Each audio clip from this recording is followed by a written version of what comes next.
విప్పదీశాడు వేమన. వేమన చిన్నవాడు కాదు. చూడు వేమన అంటున్నారు,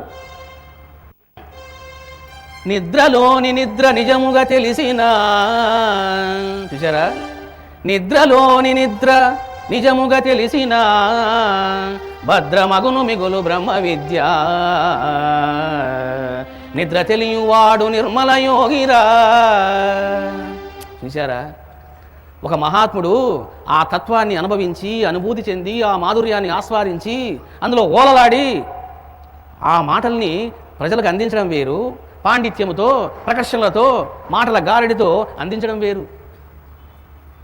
ఏం మాటలు ఇవి? మాటలు కాదు, చూడలు ఇవి. ఎందుకంటే పట్టుకునేవాడికి రామ బాణంలాగా తగులుతాయి అవి. చాలామంది పద్యం చదివినప్పుడు నిద్రలో నిద్ర ఏమిట్రా అని మనకి ఏం అర్థం కాక వాడు సమ్మగా నిద్రపోతాడు. వాడు ఏమని అంటున్నాడు, నిద్రలోని నిద్ర నిజముగా తెలిసిన. నాయనా, రెండు నిద్రలు ఉన్నాయి.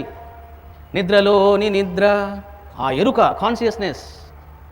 పురాణాల్లో మనకు మాట వినబడుతుంది, విష్ణువు యోగ నిద్రలో ఉన్నప్పుడు అంటాడు. ఆ యోగ నిద్ర కొన్ని సంవత్సరాలు కాదు, కొన్ని వేల సంవత్సరాలు కాదు, కొన్ని లక్షల సంవత్సరాలు ఉంటాడు ఆయన.